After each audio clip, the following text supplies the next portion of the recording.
औज़ुबिल्लाहिमिनश्शैतानिर्रजीम बिस्मिल्लाहिर्रहमानिर्रहीम।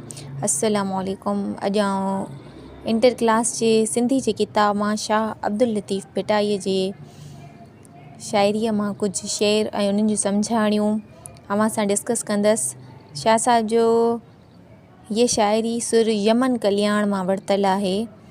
शाह साहब फरमाइनि था, तूं हबीब तूं तबीब तूं दर्द जी दवा, जानिब मुंहिंजे जीअ में आज़ार जा अनवा, साहिब ॾेज शफ़ा मियाँ मरीज़नि खे। शाह साहब अल्लाह साईं सां मुखातिब थिए थो, अल्लाह साईं खे अर्ज़ु करे थो। शाह साहब फरमाए थो त मुंहिंजा रब तूं ई मुंहिंजो दोस्त आहीं, तूं ई मुंहिंजो महबूब वेद ऐं तबीब आहीं।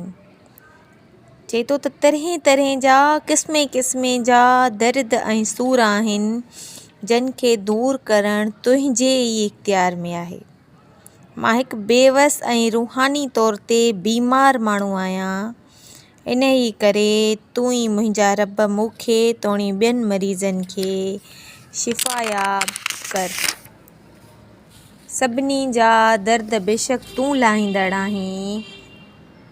वधीक भिटाई साईं अल्लाह पाक जे अॻियां अर्ज़ी आहे त रूहानी जेके बीमारी आहे मौला, जेके रूहानी मूंखे तकलीफ़ूं नी उहे मुंहिंजूं ख़तमु कर। बेशक तूं ई मुंहिंजो हबीब आहीं ऐं तूं ई मुंहिंजो तबीब आहीं। मुंहिंजो दोस्त बि तूं आहे ऐं मुंहिंजा सभु इलाज बि तो वटि आहिनि।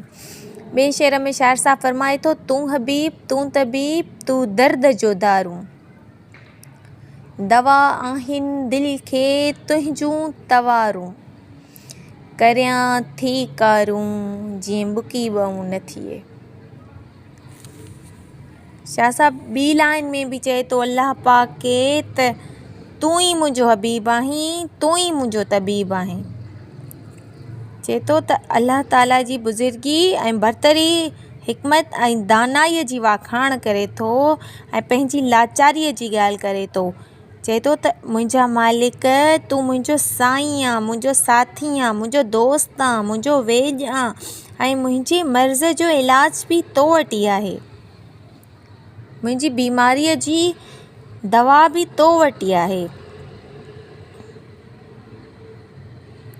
मुंहिंजी दिलि खे धो, मुंहिंजी दिलि तां ज़ंग ख़तमु कर, बीमारी आहे जेकी मुंहिंजी दिलि में जेके उहा ख़तमु कर, उन लाइ शफ़ा ॾे। मुंहिंजा मालिक आऊं तो अॻियां अर्ज़ु थो करियां, तूं ई मुंहिंजी बीमारीअ जी शिफ़ा जो कारण बण। मूंखे कंहिं बि ॿिए दर जी फ़क़ी या कंहिं बि ॿिए दर जी दवा असरु न कंदी, छो त मुंहिंजी बीमारीअ जो इलाज ई तो वटि आहे। शाह साईं जो अल्लाह सां इश्क़ इन्हनि शेरनि में वाज़िह आहे। चए थो त बुकी ॿऊं न थिए, माना ॿी किथे ॿी कंहिं जाइ ते दवा असर ई न कंदी।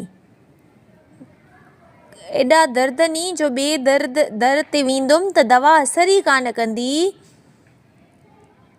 तुंहिंजे ई दर ते शिफ़ा लिखियल, तूं ई शिफ़ा ॾियण वारो आहे, बेशक अल्लाह ई शिफ़ा ॾियण वारो आहे।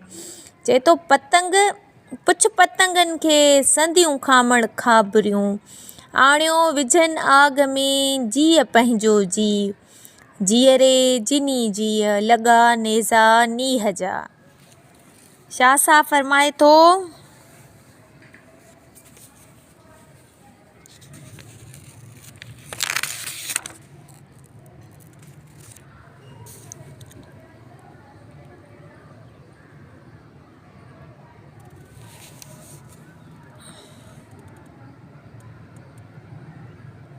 चए थो इश्क़ जी बाहि जी ख़बर उन्हनि पतंगनि खे आहे, इश्क़ जी दर्द जी ख़बर उन्हनि पतंगनि खे आहे जेकी अची पंहिंजो जिस्म ऐं जान खे बाहि में विझनि था।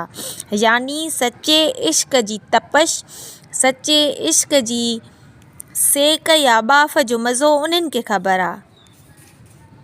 जेकॾहिं तूं इश्क करण जी ज़िद करीं थो या सोचीं थो त पंहिंजो पाण खे बाहि में साड़णो पवंदुई, बाहि में पचाइणो पवंदुई। ॾींहं जा नेज़ा जीअरे त मौत खां क़बल ई जीअरे ई खाइणा पवंदई।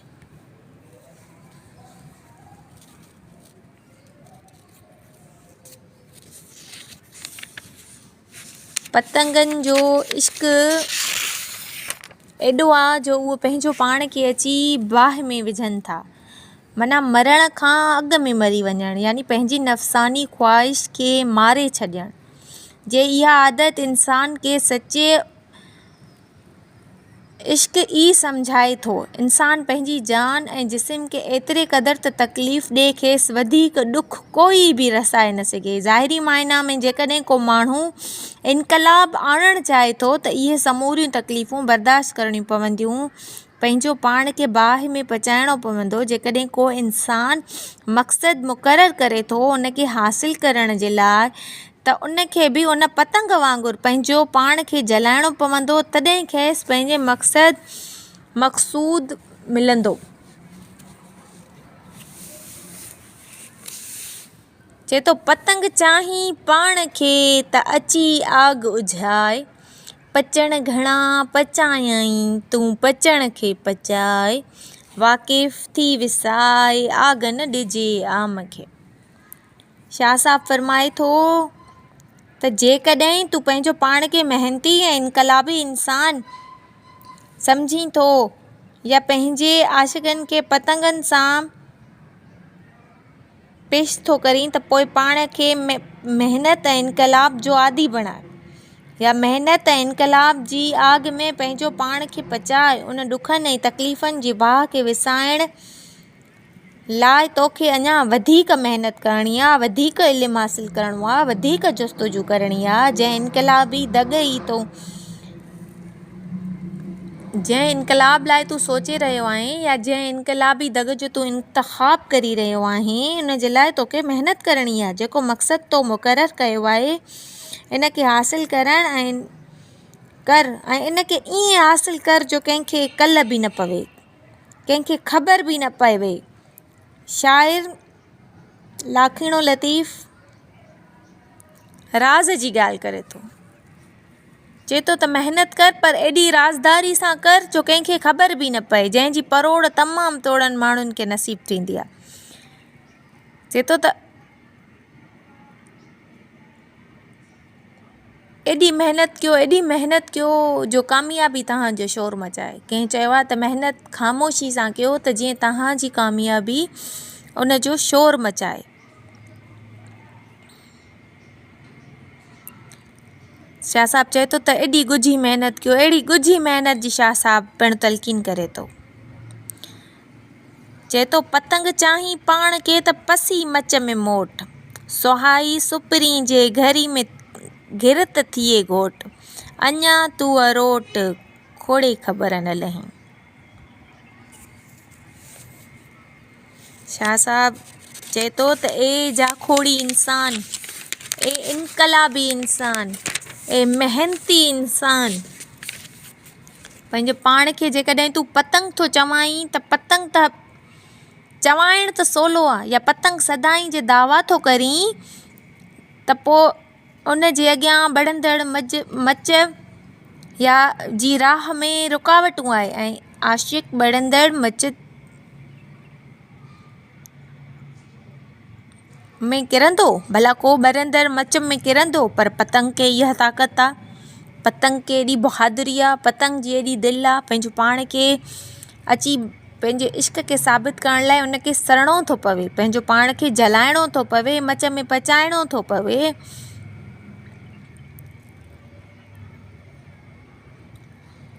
त पोइ पंहिंजे अंदरि ताक़त पैदा कयो, पंहिंजे अंदरि अहिड़ी जुस्तजू पैदा कयो, सचो हौसलो पैदा कयो, यकीन पुख़्तो रखो, पोइ इहे मंज़िल माणणु या इहा सुहाई रोशनी तव्हां खां परे न आहे।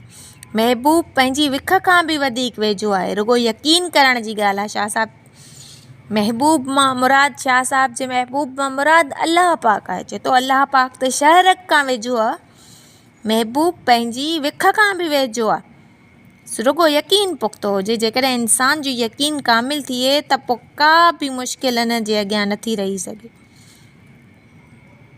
जेकॾहिं आशिक़ इनक़लाब आणणु चाहींदो त महिनत कंदो ऐं तालिब जी राह में जेके सूर ऐं तकलीफ़ूं या रुकावटूं ईंदियूं से बर्दाश्त कंदो। पोइ तूं अञा कचो छो आहीं? इश्क जी बड़ंदड़ जा खोड़ीअ में घिरी पओ ऐं पको थी वञ। जेतो बड़ंदड़ भठीअ में घिरी पओ माना जेके बि तकलीफ़ूं अचनि, जेके बि मसइला थियनि उन्हनि खे सुठे नमूने सां मुंहुं ॾियो और उहे जेके बि रंजनी ग़मनी तकलीफ़ूं उन्हनि खे सुठे नमूने सां मुंहुं ॾेई उहे ख़तमु कयो, उन्हनि खे निभायो।